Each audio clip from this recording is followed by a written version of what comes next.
માટે સૂચના આવી છે। દિલ્હી એસીની બેઠકમાંથી હાઈકમાન્ડનો વસોયા પર ફોન આવ્યો। પોરબંદર બેઠક પર ભાજપના મનસુખ માંડવિયા સામે લલિત વસોયા મેદાને ઉતરશે। વીટીવી ન્યૂઝ પાસે એક્સક્લુઝિવ ખબર છે તે મળી રહી છે। સંવાદદાતા વિક્રમસિંહ ફોન લાઈન પર જોડાયા છે।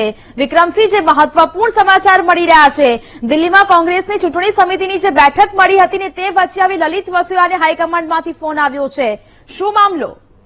નેહા, ચોક્કસથી જો વાત કરવામાં આવે તો જે રીતે લોકસભાની ચૂંટણી થવા જઈ રહી છે ત્યારે પોરબંદર બેઠક ઉપરથી તે ભાજપમાંથી છે આરોગ્ય મંત્રી મનસુખભાઈ માંડવિયાને ટિકિટ આપી છે, ત્યારે કોંગ્રેસમાંથી છે ત્યારે પૂર્વ ધારાસભ્ય લલિત વસોયાને ફોનમાં પોરબંદરથી ચૂંટણી લડવા સૂચના આપી છે અને દિલ્હીથી સીઈસીની બેઠકમાંથી હાઈકમાન્ડને વસોયા પર છે તે ફોન કરવામાં આવ્યો છે। ત્યારે કોંગ્રેસ પક્ષ તરફથી ધોરાજીના લલિત વસોયાને હાઈકમાન્ડમાંથી ફોન આવ્યો છે અને લલિત વસોયાને છે ત્યાર રહેવા જે ચૂંટણી આવી રહી છે ત્યારે મનસુખ માંડવિયાની સામે ચૂંટણી લડવા માટે ત્યાર રહેવા કહેવામાં આવ્યું છે। જી નેહા, બિલકુલ વિક્રમસિંહ, જાણકારી બદલ આપનો આભાર। તો હાલ તો દિલ્હીમાં કોંગ્રેસની ચૂંટણી સમિતિની જે બેઠક છે તે મળી રહી છે ને તેની વચ્ચે આ મહત્વપૂર્ણ સમાચાર, લલિત વસોયાને દિલ્હી હાઈકમાન્ડથી ફોન આવ્યો। મનસુખ માંડવિયા સામે લલિત વસોયા હવે લોકસભાની ચૂંટણી દરમિયાન મેદાને ઉતરે તેવું હાલ દેખાઈ રહ્યું છે।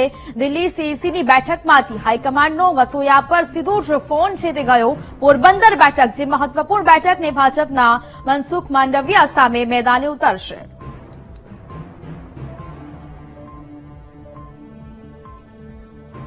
તો હાલ તો દિલ્હીમાં ગુજરાતની 24 બેઠકોને લઈને સમગ્ર ચર્ચા ચાલી રહી છે અને હવે દિલ્હીમાં કોંગ્રેસની ચૂંટણી સમિતિની જે બેઠક મળી રહી છે ને તેમાં લલિત વસોયાનું જે નામ છે તે ચર્ચાઈ રહ્યું છે। પોરબંદર બેઠક પરથી તેમને ચૂંટણી લડવા માટેની સૂચના છે તે આપવામાં આવી હોય તે પ્રકારના સમાચાર છે તે મળી રહ્યા છે। મનસુખ માંડવિયા જે પોરબંદરની બેઠક પરથી ચૂંટણી લડવાના છે ને તેની સામે હવે લલિત વસોયા મેદાને ઉતરી શકે છે। વીટીવી ન્યૂઝ પાસે એક્સક્લુઝિવ ખબર છે તે સામે આવી રહી છે। વસોયાની લોકસભાની ટિકિટ લગભગ હવે પાક્કી ગણવામાં આવી રહી છે।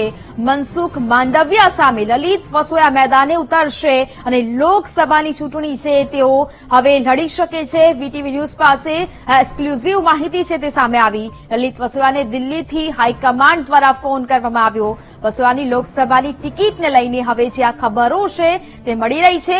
મહત્વનું છે કે દિલ્હીની સીઈસીની બેઠક અત્યારે ચાલી રહી છે ને તે વચ્ચે આ મહત્વપૂર્ણ સમાચાર છે તે આવી રહ્યા છે। દિલ્હીમાં કોંગ્રેસની ચૂંટણી સમિતિની બેઠક અને જ્યાં લલિત વસોયાને દિલ્હીથી હાઈકમાન્ડથી ફોન આવ્યો છે।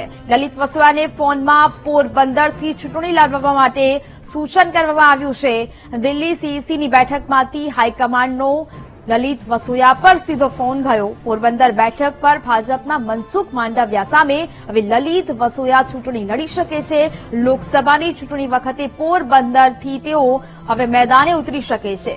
દિલ્હીમાં ગુજરાતની જે 24 બેઠકો છે તેને લઈને મંથન છે તે ચાલી રહ્યું છે અને સીઈસીની આ બેઠક બાદ હવે જે બીજી યાદી છે તે જાહેર કરવામાં આવી શકે છે, પરંતુ તે વચ્ચે આ મહત્વપૂર્ણ સમાચાર છે તે હવે સામે આવી રહ્યા છે। આ બેઠક વચ્ચે એક ફોન ગયો છે લલિત વસોયા પર અને લલિત વસોયાને પોરબંદરથી ચૂંટણી લડવાનું સૂચન કરવામાં આવ્યું છે। મનસુખ માંડવિયા સામે લલિત વસોયા મેદાને છે।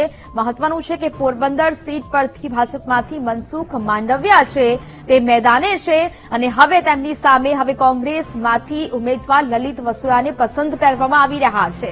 એટલે કે કહી શકાય કે આ મહત્વપૂર્ણ સમાચાર લોકસભાની જે બીજી યાદી કોંગ્રેસ જાહેર કરવાનું હતું ને આજે સીઈસીની જે બેઠક છે તે મળી રહી છે। અનેક મોટા નેતાઓ તેમાં ચર્ચા મંથન પણ કરી રહ્યા છે અને હવે તે વચ્ચે આ મહત્વપૂર્ણ સમાચાર, ચૂંટણી લડવાના આદેશ છે તે આવી ગયા છે અને વસોયાને ફોન આવ્યો। લલિત વસોયા પર હાઈકમાન્ડનો ફોન, ચૂંટણી લડવાનો આદેશ તેઓને આપવામાં આવ્યો છે। પોરબંદર બેઠક પરથી લલિત વસોયા મેદાને છે તે ઉતરી શકે છે। વીટીવી ન્યૂઝ પાસે એક્સક્લુઝિવ ખબર છે તે મળી રહી છે। એક બાજુ દિલ્હી ખાતે કોંગ્રેસનું મંથન છે તે ચાલી રહ્યું છે। ગુજરાતની જે 24 લોકસભા બેઠકોને લઈને કોંગ્રેસ જે ઉમેદવારો છે તે મેદાને ઉતારી શકે છે ને હવે તેમાંથી આ એક નામ છે પોરબંદર બેઠક પરનું જે પાક્કું ગણાઈ રહ્યું છે, જે લલિત વસોયા છે તે હવે પોરબંદર બેઠક પરથી ચૂંટણી લડી શકે અને મેદાને ઉતરી શકે છે। તો હાલ તો લલિત વસોયા આપણી સાથે ફોન લાઈન પર જોડાયા છે. લલિતભાઈ, હાલ જે મહત્વપૂર્ણ સમાચાર મળી રહ્યા છે, દિલ્હીમાં બેઠક મળીને બેઠકમાંથી હાઈકમાન્ડ દ્વારા આપને પોરબંદર બેઠક પરથી ચૂંટણી આપ લડી શકો છો, લોકસભાની સીટ પાકી ગણી શકાય. લલિતભાઈ, 100% મને પાર્ટી હાઈકમાન્ડનો આદેશ આવી ગયો છે કે તમારે પોરબંદર બેઠક ઉપરથી ચૂંટણી લડવાની છે અને પાર્ટીનો જે આદેશ છે એ આદેશ શિરોમાન્ય છે અને પાર્ટીનો આભાર પણ માનું છું કે પાર્ટીએ મારી પસંદગી પોરબંદર લોકસભા લડવા માટે કરી. બિલકુલ બિલકુલ. લલિતભાઈ, પોરબંદર બેઠક પર ભાજપના મનસુખ માંડવિયા સામે હવે આપ મેદાને ઉતરશો. હાલ આગામી રણનીતિ શું? આગામી રણનીતિ કોંગ્રેસ પાર્ટીનો આક્રમકતાથી પ્રચાર કરીશું, લોકો સુધી જશું અને લોકોને કહેશું કે બહારના ઉમેદવાર કરતા ઘરનો ઉમેદવાર સારો. બહારથી ભાવનગરથી અહીં ચૂંટણી લડવા આવનાર વ્યક્તિ લોકોના સુખ દુઃખની અંદર ભાગીદાર ન થઈ શકે. અને બીજી વાત કે પોરબંદર અને માણાવદર બંને ધારાસભાની બેઠકો પણ સાથે છે આ ચૂંટણીની સાથે. ત્યાં પણ અમે મજબૂત કેન્ડિડેટો ઉતારી અને ત્યાં પણ ધારાસભાની પણ મજબૂતાઈથી ચૂંટણી લડીશું. અને અમને આ વખતે વિશ્વાસ છે કે લોકો ત્રાહિમામ પોકારી ગયા છે. ખેડૂતોને પોષણક્ષમ ભાવનો મુદ્દો છે, બેરોજગાર યુવાનીની વાત છે, આવા ઘણા બધા મુદ્દાઓ, મોંઘવારીનો મહિલાઓને માર છે, આ બધા મુદ્દાઓને લઈને લોકો સુધી કોંગ્રેસના કાર્યકર્તા જશે અને આક્રમકતાથી જીતવા માટે ચૂંટણી લડીશું. બિલકુલ લલિતભાઈ, પરંતુ જે પ્રકારે અત્યારે કોંગ્રેસમાં જોવા મળી રહ્યું છે, એક બાદ એક રાજીનામાઓ પડી રહ્યા છે, ભાજપમાં જોડાવાની જે અત્યારે ભાજપમાં જે મેળો લાગ્યો છે, તે તમામ બાબતોને જોઈને હવે પોરબંદર જેવી જે બેઠક છે આપને મળી છે, હવે લોકસભાની ચૂંટણી જે નજીક આવી રહી છે તેને લઈને હવે કેવી તૈયારીઓને, ખાસ કરીને પોરબંદર બેઠક પર મનસુખ માંડવિયા પણ આપની સામે મેદાને છે.